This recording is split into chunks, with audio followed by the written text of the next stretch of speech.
afternoon, everyone, and good morning if you're calling from Houston. If you're joining us from Houston, today's meeting is on decision-making initiative. If you remember, the chairman launched 3 key initiatives last year, and decision-making is one of them. The other 2, as you're very aware, are digital and performance management. So we're kicking off decision-making in NMA. We've already engaged with the ELT. We've also engaged with the general managers. And as part of the efforts to help to get the message down to the workforce, we decided to have decision-making champions. And all of you in this room and on the line are the decision-making champions, or you're working closely with me to help to get this message down to the workforce. I have been named as the decision-making advocate for NMA. We have on the line our decision-making catalyst. He is from the COE, and we'll go around the room to introduce ourselves, and then we take those on the line. Okay, so my name is Andrew Omomeyin, decision advocate for NMA. Okay, good afternoon, everybody. I'm Egusa Ebube. I'm in the decision-making NMA Center of Excellence as a core team member. Good afternoon and good morning on the phone. And good afternoon, this is Rick Kennedy. I'm just a hardcore decision maker. Good afternoon, my name is Kunle Taiwo. I'm also on the NMA Decision-Making Center of Excellence, core member. Yes. Kunle Akimade representing the NMA IT function. Thank you. Jeremy Okrika representing Nigerian Content Division. Usman Abdullah representing the Security Division. Rotimi Babalola representing HR and Medical. Michael Kabi representing Policy, Government and Public Affairs. Nigel Wren, the Deep Water Decision-Making Champion. Olu Adebayo representing Commercial Development. If you are speaking from the phone, I've encouraged our speaker so can hear. Olu Adebayo representing Commercial and Business Development OL. Tolu Olanrewaju, I'll be the finance champion. Sam Ekweme, I'm representing Supply Chain Management. Vivian Bamuza Bejewo, HES. I'm Lindsay Ngamlers, I'm Reservoir Characterization in the Arts Group. Nathan Nubua representing Downstream Gas. Thank you. So we're going to go to the phones. So we'll start from Houston and then Escravos. Justin. Good morning, everybody. I'm Justin Freeman. I'm in the Decision-Making Center of Excellence out of Houston, and I'm partnered with NMA with a number of other organizations. Escravos. My name is Jesse Chukuma, Decision Champion. I'm representing operations. I must just to mention that my academic has had internet to log on. Not sure if it's late logging on, but he might join us in a couple of minutes. Okay, thank you. Do you have Agbami? Yes, this is Randall Lee with Agbami Operations. Thank you for calling. Okay, is that all? Okay, we'll take a quick OE moment, and then Rick, we do the ELT opening remarks. Welcome, and basically, make a case for why we're having decision-making initiative in NMA, and then Justin will provide us with the framework and other backgrounds. And the other presenters are there in the agenda. We already shared the pre-read. We're going to make this as agile as possible. So, Ebube, go ahead with the OE moment. All right. Good afternoon, everybody. Yeah, so it's rightly an OE moment. It's the twin of the OE moment in decision-making space. And the reason we did that, we discovered that the OE moment was very powerful in getting people to always think about safety. So we wanted to create something like that for decision-making. And we really want to make it a moment just to get you thinking about your decision-making behaviors and cultures. And let's get that shift that we're looking for. So this one we're sharing today is a quote from Andrew Carnegie. And he's saying most people will lose more to indecision, sorry about the it's the letter I behind that, than they will to a bad decision. And basically, we just want you to focus on the indecision part of that quote. Indecision is usually driven by uncertainties. There's something that you don't know, or there's something that you're afraid of, and that acts as a barrier or as a block. Either it's tangible, you can see, or it's psychological, nobody can see it. And we're not necessarily saying, go ahead and make a bad decision just because you don't want to be indecisive, but we want you to think back about why are you indecisive and begin to explore what's your confidence level, what's your comfort level that will enable you overcome that indecisiveness. And once you know what that is, attempt to reach that level. And basically, if you do not do that, most of the time, the decision is taken out of your hands. We did have a session with one of our DM champions because he could not make it today. And he gave us a very, will I say, candid example related to this. They had a decision to make related to EGTL, something that had to do with the maintenance procedure. They didn't have the right expertise to make the decision. A console operator that could have done that was not in the mix of the people trying to make that decision. And the plant made the decision for them and shut down. So those are the kind of things that we don't want. We don't want to be, we don't want to lose control of your outcome as much as possible. We want to be able to take responsibility for that. So try and overcome decision by narrowing out those uncertainties. I hope I've been able to start the juices running on this session. Thank you for your listening. Thank you, Ebube. We'll turn it over to Rick to take us through the why decision making. Am I just doing this one slide, or there are a couple slides there. Slides? Yes, sir. Okay, that one? Okay, all right. I want to turn my back on the phone. Maybe I'll go around front so I can see everybody and talk into the phone. Excuse me. Okay. All right, so I'll do my best here to kick us off. As Andrew explained, we have the three strategic imperatives now that really underpin winning in any environment, coming down from Mr. Worth. So decision making is one of the three-legged stool, but it interfaces with digital and performance management, right? If we can leverage digital to enable better, more informed, quicker decision making. But to do that requires some change in culture and behaviors, and that's where the performance management piece would come in. And we'll learn more about that as we go along. So let's go to the next slide. So really the case for change is, it boils down to we are part of a large organization. We have a lot of processes in place that are needed to help steer this large ship. Over time, as an organization grows, we develop a culture. And our culture tends to change slowly. We follow our processes, and we want to make sure we make good decisions. And a lot of them are big decisions. Meanwhile, that external business environment is changing rapidly, and that pace of change is increasing. We get new and different regulatory and legislative pressures all the time. We've got changing competition globally.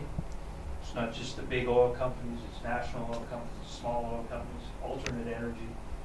So we need to be on the watch and responding and be more able to react to what our rivals are challenging us with. Technology is rapidly changing. We all know that, and we're on this digital journey together just to keep up with that technology, to enable it to improve our business. So we can't keep running our organization and decision making as we always have, because that external business environment is changing so quickly. And we need to be able to adapt our decision making to keep up. Okay? So, just as a starter, and Justin will talk some more about decision making framework. One simple thing that I think of, Justin introduced this to the ELT, is what type of decision are you making? Are you faced with? And a very simple kind of way to think about it is, are there reversible and irreversible? So if you're up in an airplane and you decide you're going to jump out of that airplane, it's really hard to get back into that airplane. Right? So you want to, when you make that decision, you want to make sure you've got all the right equipment, parachutes packed properly, it's set, you know where you're going to land. So that's an example of an irreversible decision. And we're faced with those on occasion. You know, a really big, complex project decision. We want to make sure we get that right. Because if we don't, it could really damage the business unit or the company. You know, at my house, every day when I get up in the morning, I have coffee with my wife after I've showered and dressed. And I just head out the door to the office. I have my whole 3-minute commute. And I don't really put a whole lot of thought into that. And if I walk out the door and it's raining, I just turn around and come back in and grab my umbrella. So that's a reversible decision. You know, not much downside if I'm not fully prepared for that commute, that walk to the office. I can reverse it very quickly. I can go out, it's raining, I learn, I come in, I adjust, grab my umbrella, and off I go. Examples of 2 types of decisions we make on a regular basis. And our challenge is, because we're so big, right, we tend to treat everything like it's irreversible. And we over-engineer, over-science, over-analyze. What we want to encourage is, hey, let's stop and say, is this reversible? Can we make a quick decision? If it's not quite right, can we quickly learn and improve and move on? Okay? So just some companies we're all familiar with that either no longer exist, or they're just shells of their former selves, like GE, for example. They were very large companies that grew and grew, and their decision making became slower, and less efficient, and they weren't able to react. They weren't able to effectively innovate. They became risk averse. So these are behaviors we don't want to have ingrained in our culture. We want to be smart. We want to be intelligent risk takers. We want to put the right level of rigor into the decision. We want to facilitate a culture of innovation. Be willing to try something. If it doesn't quite work, that's cool. Let's learn, let's adapt, and let's move on. Okay? So, anybody have any questions on why we want to change our approach to decision making? I think all of you can agree that oftentimes we get frustrated with the slow pace of decisions, right? And we got to go and, you know, I can make a decision very quickly by myself, or I can quickly get 1 or 2 bits of feedback and we can make a decision. Or we could spend hours trying to get every one of us in this room to agree to one path forward. And we just got to figure out what's the right way to approach that. Okay. I will turn it back to the facility. Thank you so much. Let's put our hands together for Rick. We've always offered to come in these sessions and talk to us and to the teams that we present to. So thank you, Rick. We appreciate your time. You're very welcome. I think I'll stick around. Okay, sir. And at this point, we'll turn it over to Justin Freeman. Justin is in Houston. He's the decision catalyst from the COE. He's supporting NMA, NABU, and some other business unit. So, Justin, over to you. All right, thanks, Andrew. And Eric did a fantastic job kind of teaming up. And, you know, as we kind of looked into the new approach to decision making, in order to kind of start the change in Chevron, we've introduced this new decision-making framework. And on the left, you can see no thank you. And regardless of the type of decision, we just want to make sure that we understand the risks, we have good quality decisions, we considered alternatives, and then once we make that decision, we commit and take accountability and own the outcome. So if you think about the 6 elements of DQ, that's very much ingrained in the no think do. So how do we approach the problem? Well, before we turn something into a project, we want to ask ourselves, can we make a decision? Can we take that information that we have or gather a little bit more and involve the right people, weigh the risks, and make a decision and move forward? And if we can't do that, can we introduce this new concept called iterative? And really what this is around is trying to look for more of that repeatability, is to, has this already been done successful? And that's ourselves, but also industry. Has industry done this before? And can we leverage that? Can we design one, build many? And if that's not possible, we still have our phase gate approach for the strategic decisions that we really need to get right the first time. But even within phase gate, we should be looking for opportunities to do things iteratively. And that can be in construction, that can be in engineering. How can we drive that repeatability into our process such that we can get better incrementally through time?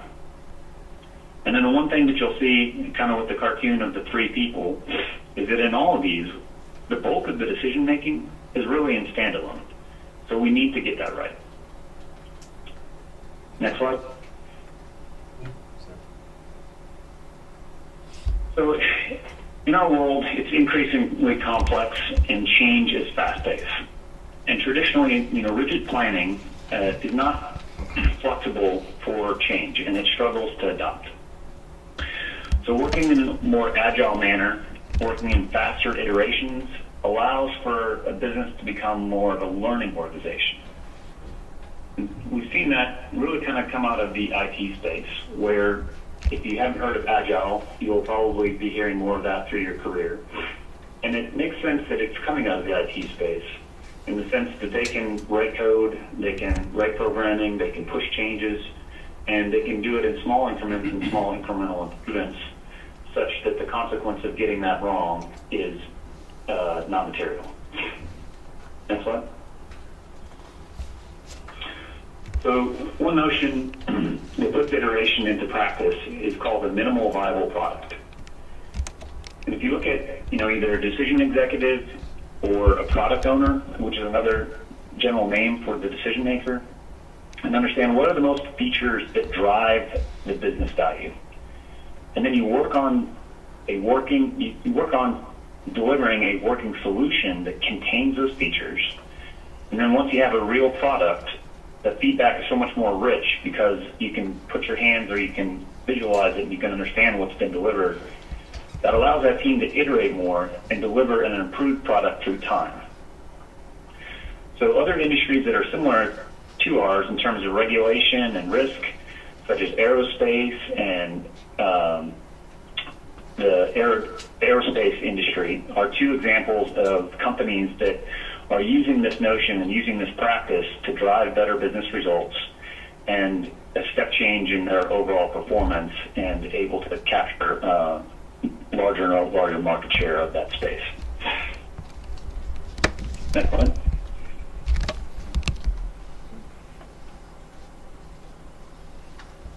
In order to have success and do an iteration, you need certain building blocks. And one of them is that you really need a cross-functional team that is led by a single owner, and they can deliver a working solution. So that's critical to the successful building iteration. And working against that common problem in iterative cycles, they get that feedback from the product owner and that continuous learning. And then exchange for that empowerment, and there needs to be trust between the organization and the folks that are working, such that there's transparency in the decision making and in the products that they're delivering, such that you can empower that organization to be making the decisions in rapid succession, such that they can drive towards a working solution quickly. Next slide. So we seen within Chevron that we're seeing benefits of more of an iterative decision making, and whether that's in factory execution or in other teams that are working with just more agile execution frameworks. So there's greater efficiency and less rework, and such.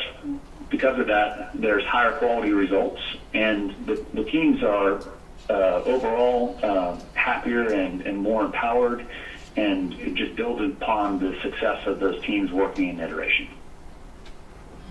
Next slide. Andrew, was this your section you were going to cover, or? Yeah, you can do that. You can take that.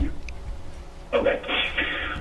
So when we ask people to work in a different execution framework, there's also an acknowledgement that there's a lot of things that we're seeing in the CES survey of, fear of the organization. So, change is not going to be easy because people have had a consequence history where working in a different way may be challenging based on the past performance of seeing people that did not get good performance reviews, and so that fear is real in the organization. But we also see that people are frustrated. There's a lot of wasted effort, and they feel like they're being micromanaged. But there's not clear accountability. That there's a lack of delegation to the employees to the right working level to make decisions, and then there's not clear expectations, which leads to the wasted effort and a lot of interrelationship between all these themes in the CES survey. That's it.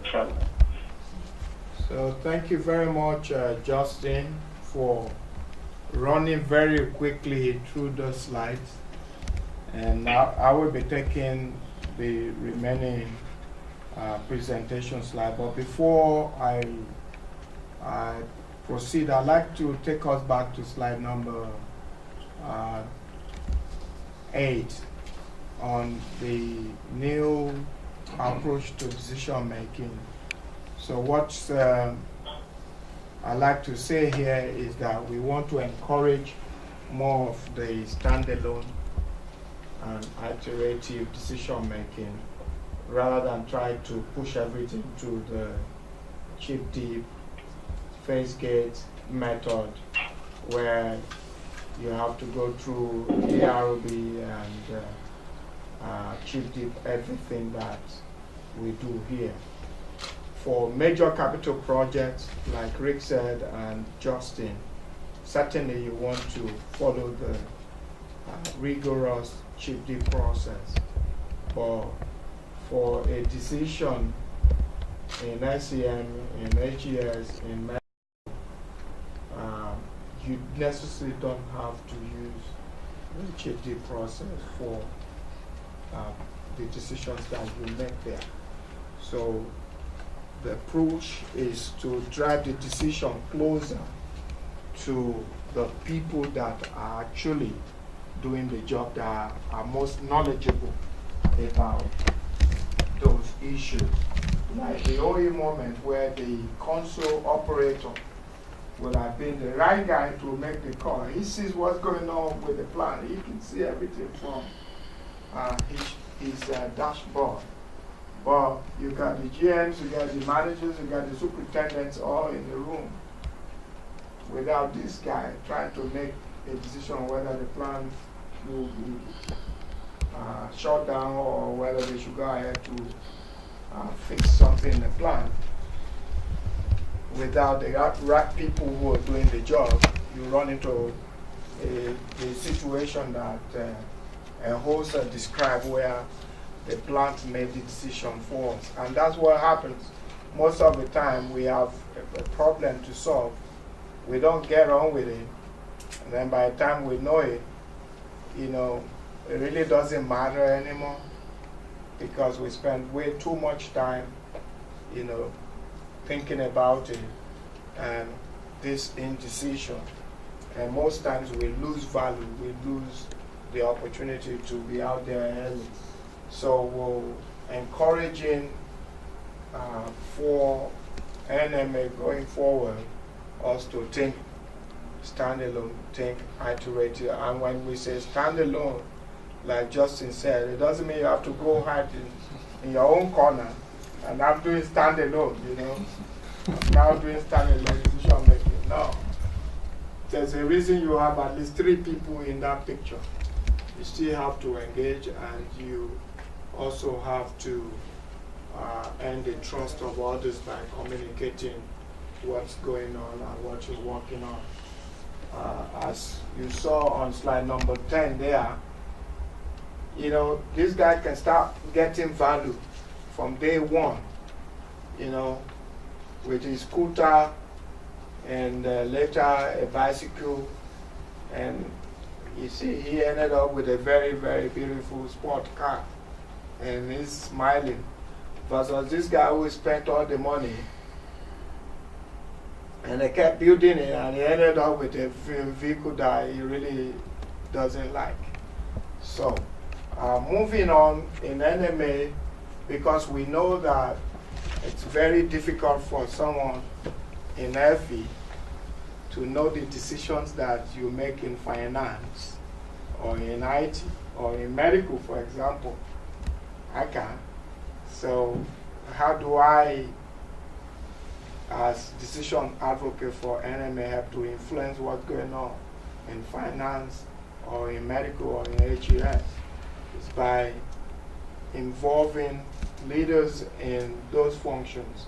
And that's why we're having this engagement today, so that you all can be part of the COE for NMA to help to drive the message within your organization. And basically we're looking at 3 to 5 things for the month of March and maybe mid-April that currently you do that you would like to change.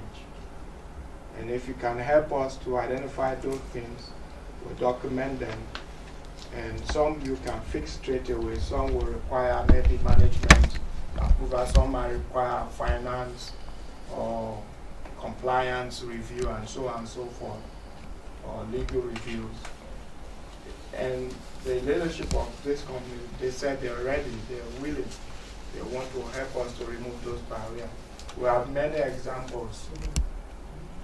We engaged someone on Monday where he had to approve every request for biscuits in the plant. He's the operations manager for the plant. He thinks that that is a reversible decision where he can give, say, that approval to his OA and say you got, for this year, 100,000 Naira, for example, and that's the budget for biscuit. And if they exceed it, then he can do something different. If he monitors by media and he sees the rate at which they're spending money, he can quickly make some different call. But if he had to approve it for every, because the folks that do nights, they request for this biscuit. So if he has to approve it for like 450, you know, let's say 200 people in a month, I mean, that's a lot of time he can spend, you know, being strategic, looking at the EGTI plan, for example. So back to the slide, role of decision champions, to help us to champion effective decision making within your organization. We wanted department leadership in the various organizations, and I think we have the right people in the room and on the phone, because you support, you influence significant decisions in your organization, and you are knowledgeable about current decision-making practices in your units. What do we expect from you? That you would partner with myself and a few people. Again, because I'm in FE, I couldn't come to finance and just grab somebody, so I grabbed the folks that work with me, and they're supporting us to help to roll this out You can see some banners we're making more. We did this as a sample. They will be upgraded based on feedback that we've also given to the team. So we're using the agile approach.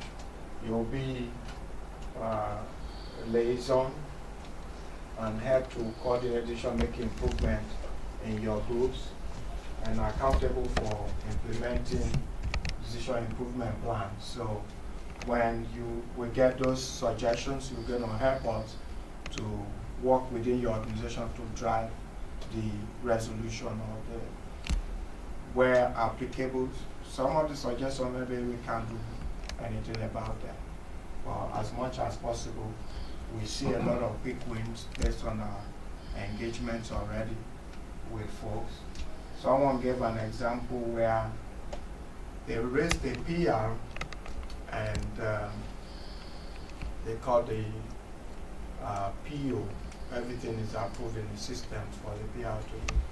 But they decided to do a negotiation with the contractor, so they got 3% reduction in the cost. They had to go back again through the loop to get, management approvals. And if you send that request in a wrong time to some of the leaders, they might decline it thinking, I thought I just approved one last week. Why are you making another request? So to do that, you now have to engage them and, so if it's a reduction, it's not 10%, and it's not an increase 10%. So, what can we do there to manage those kind of situations, working with SCM?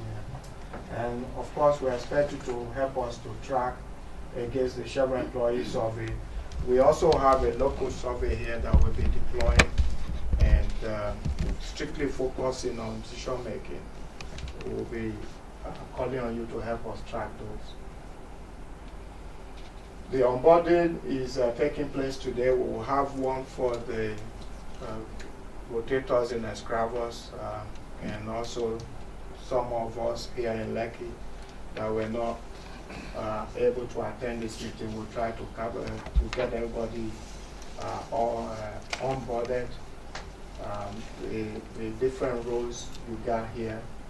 For those of us in the COE, we've already worked with Decision Catalyst, that's Justin Freeman, to engage with the ELT, with the managers now. We're doing with the champions, and we'll be available for medical or HR.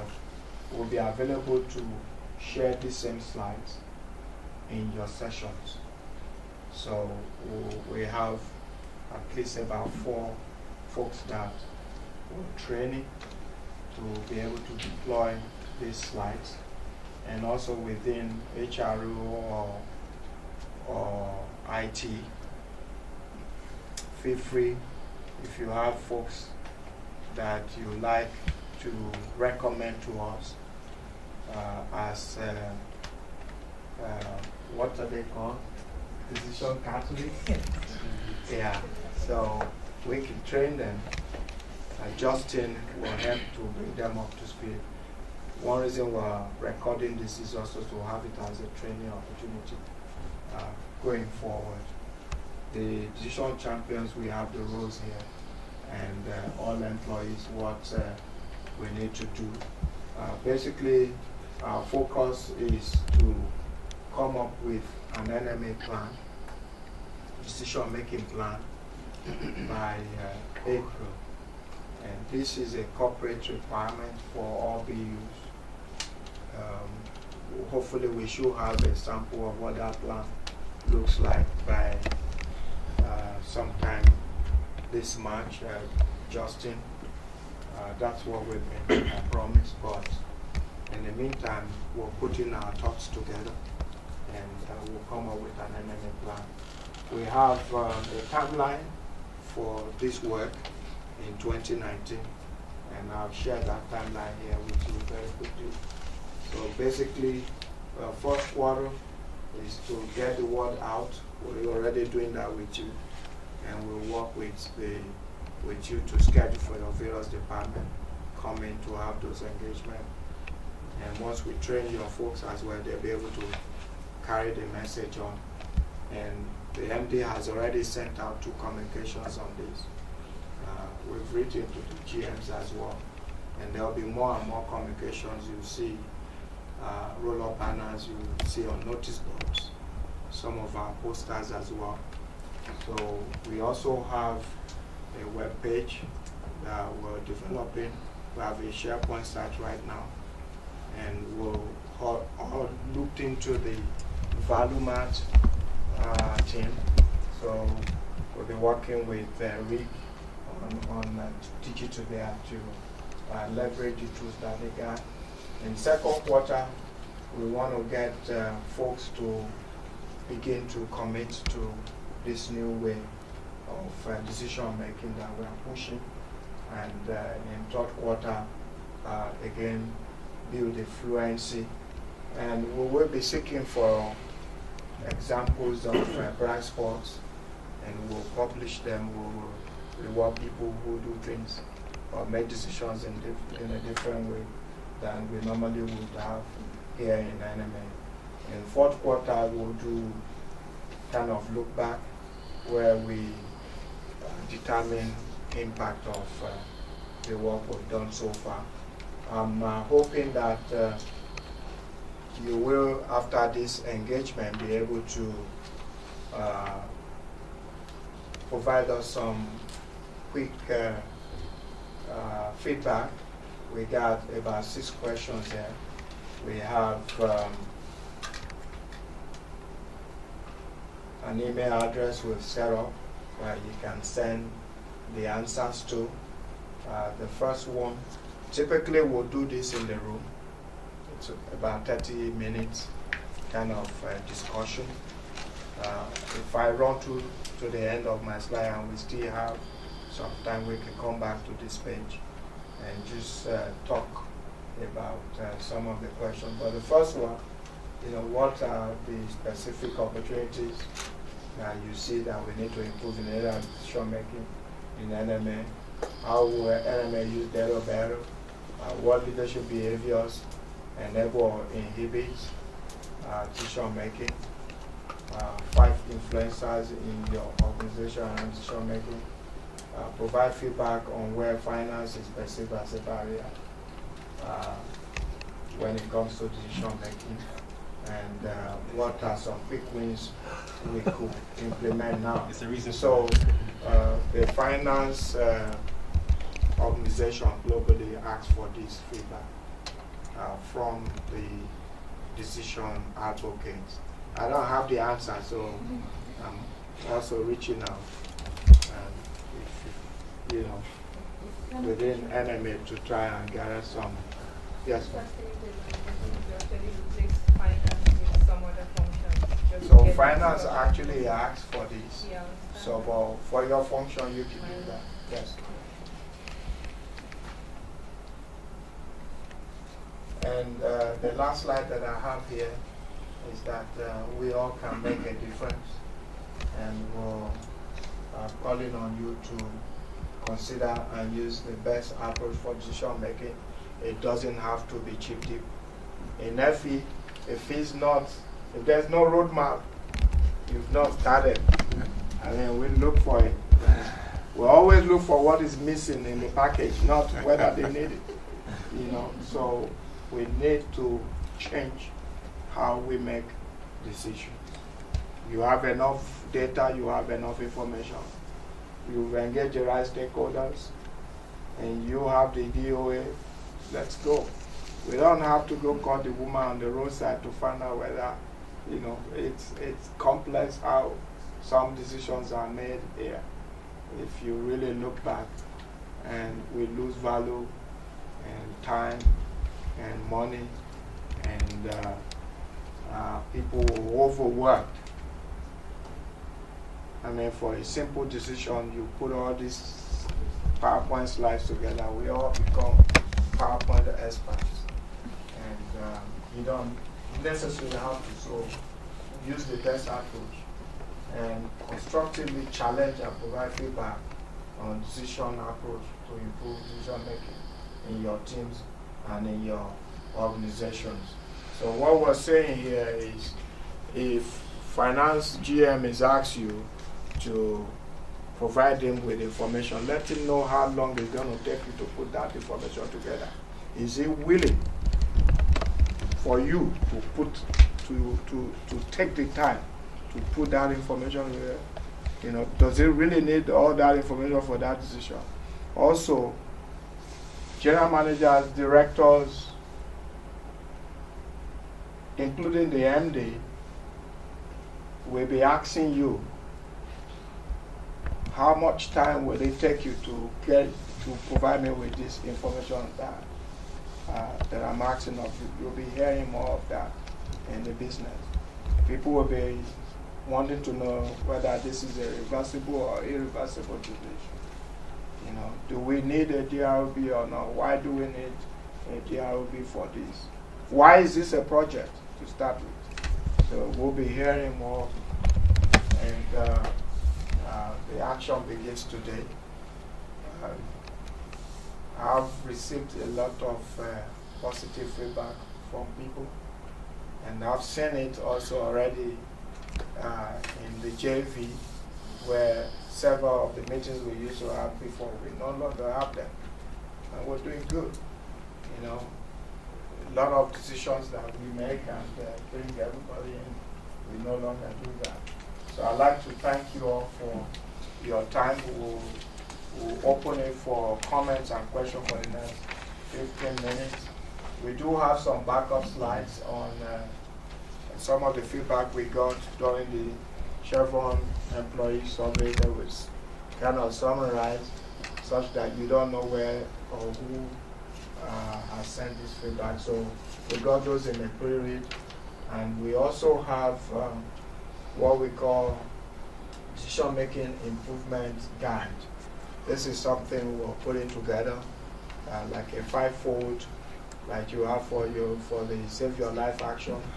So you'll be able to have that on your desk, and there is a portion of it. You can't really read it here, but it's very useful, where you go through like about 9 or 10 dimensions, and by the time you go through them, you see whether you are doing it too much or too little or just right.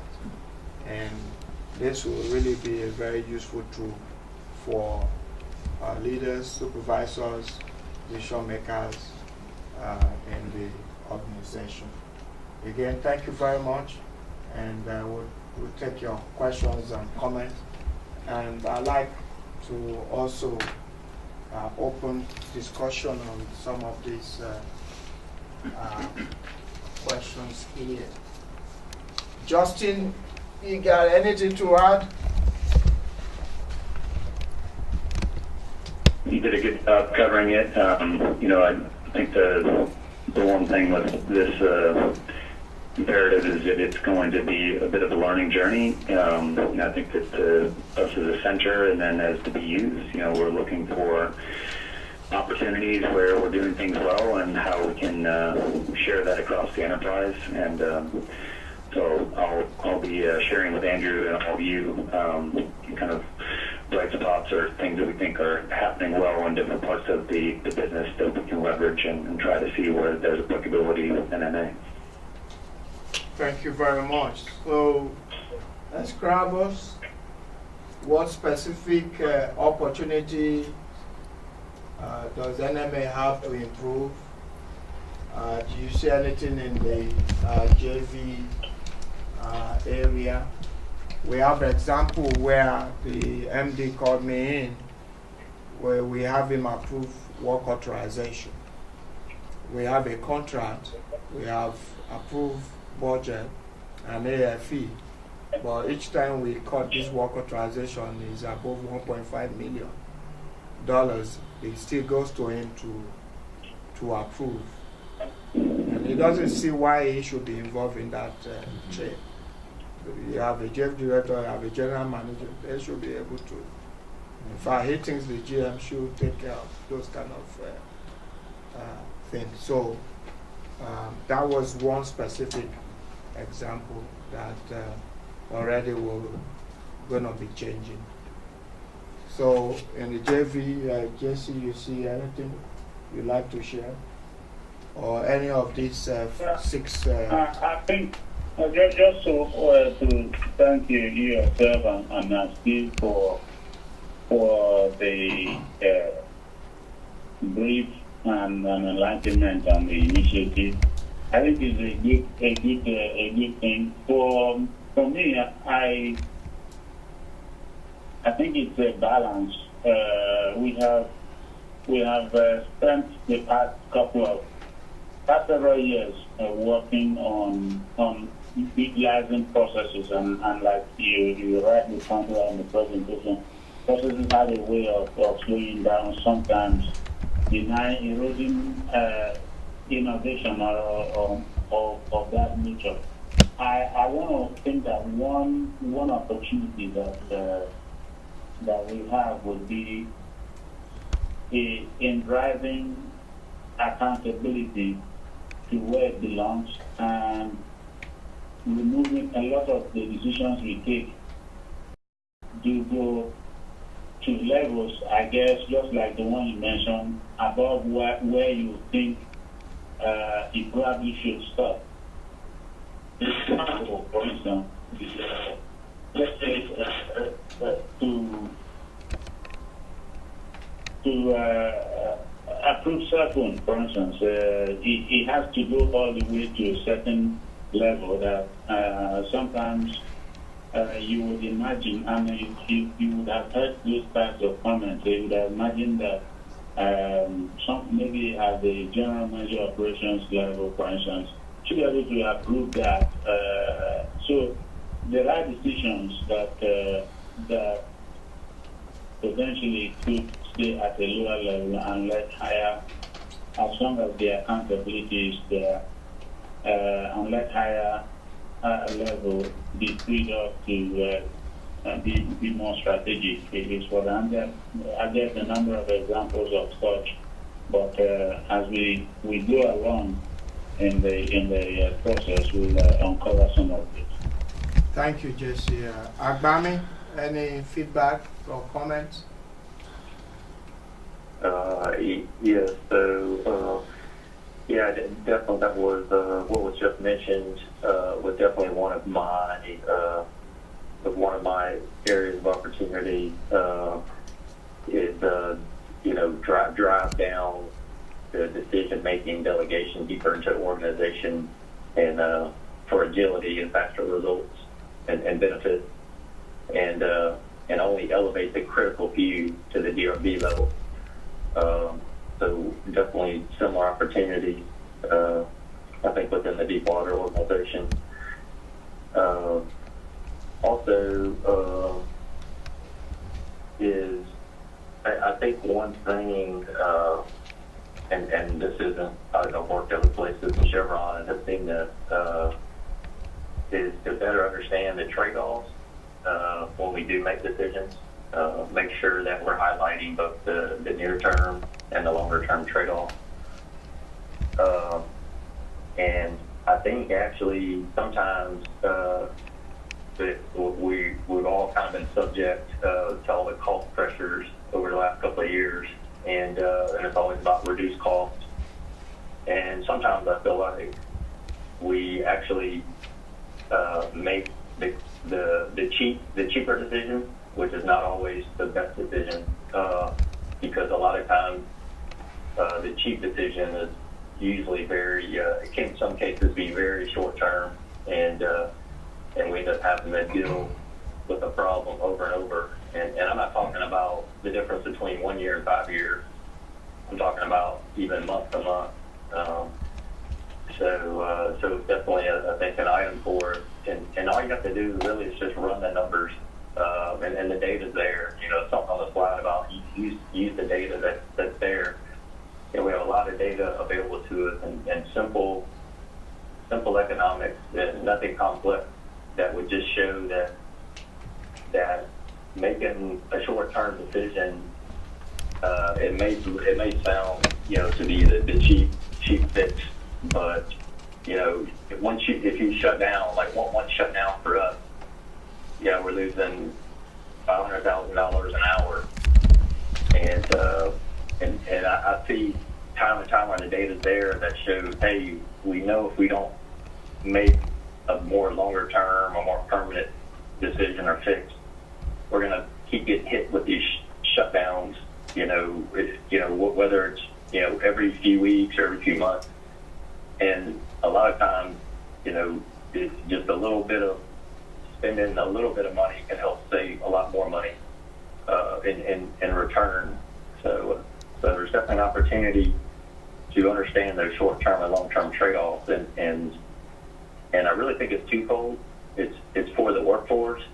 It's for the workforce to help elevate and bring those to management, because I don't always believe management is aware sometimes of some of the trade-offs, and when we, you know, could come and make decisions.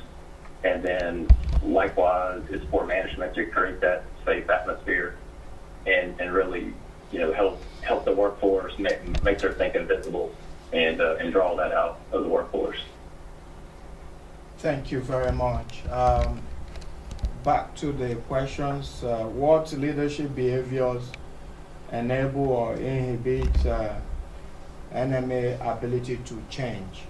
So I have some of those post-its there where, you know, based on a summary from the CS survey, there is the fear factor, unclear expectations, lack of delegation, micromanagement, leading to wasted effort, and so on. So I'd like to ask the room in Lekki this question, number 3, if you'd like to provide any contributions. What leadership behaviors enable better decision making, that is faster decision making, but also making good decisions faster? Thanks, Jim. This is going to folks on the line. It's the cultural dimension. Again, this is so particular for our environment, where, you know, for the nationals, where sometimes our team members, they've been trusted with us with that responsibility to make decisions for them. It could be hierarchical. So to your questions about creating that safe place, that it's okay, you know, so what are the consequences for the wrong decisions? Okay, we talked about those things that are irreversible. It's about walking the talk. Okay, so it's okay to make this kind of decision and creating that support system to learn from the wrong decision. It's like a gift. You need to make it know that, okay, this is one decision that we're going to learn from, you know, not going to make it again, and we can only get better. So it's the what we do, you know, that people respond to. So that's what, you know, that people take a clue to how we treat the wrong decisions that may be made, and the support structure that we've created to learn from those and move on. Any others? So in other words, how do we, so it's basically that as leaders we should continue to encourage those colleagues, subordinates to make decisions, and not even when the decision is wrong, that we don't punish them, but to say, hey, we can learn from this. So we need to continue to encourage people to take decisions and say, hey, we will be learning from this decision as we go on. Because sometimes people make mistakes and they get, not only get punished for that year, they get punished perpetually, you know, for single mistakes or for single decision error that occur. So we need to also, as leaders, begin to take away ourselves from giving some hard consequences for wrong decisions. Okay. One opportunity that I think is left untapped is the fact that when people are actually taking the initiative to make decisions, we're not making that visible to the rest of the organization or rewarding that so that people are encouraged to emulate that. So if someone takes the initiative to say, I don't think this is the right level for this decision to be made, or I don't think this job is value adding, and we actually succeed in removing that from the system, I think we need to do a better job of letting other people hear about that so that they can want to do the same or look for this kind of option. Excellent. So we're looking for some quick wins that we could implement now. We're also looking for success stories. Okay. It could be something you did 5 years ago. Don't worry. Feel free to share them with us. Or last month. Or you are planning to do. One that gets to me all the time is some approvals that come to me in procurement. I mean, someone who works on your team comes with a timesheet.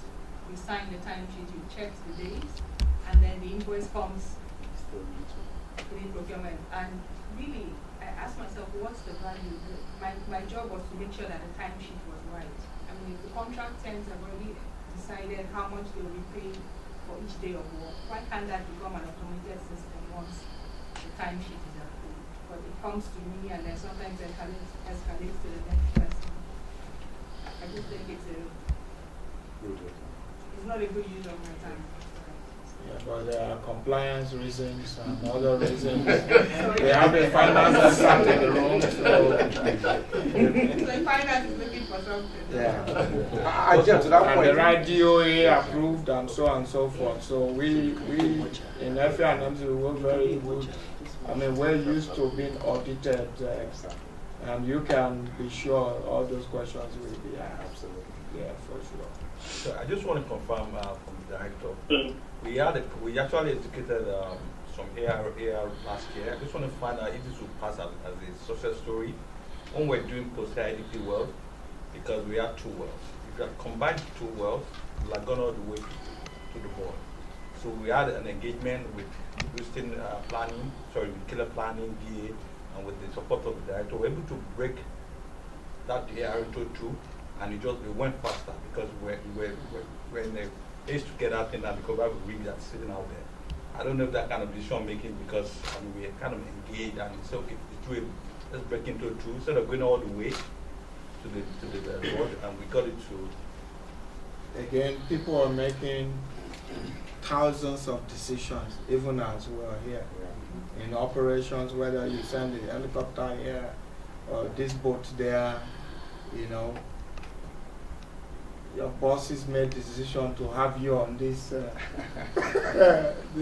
committee, and so on and so forth. So again, people are constantly making decisions. So yeah, document that, and we will review them, and those that we see we need to share, we will. The MD just posted something in Workplace about decision we made when we were going to hook up Sonam wells that led to completing the work in about 3 to 4 days versus 14 days. I mean, those were deliberate efforts that people made, and I tell you, it was not easy.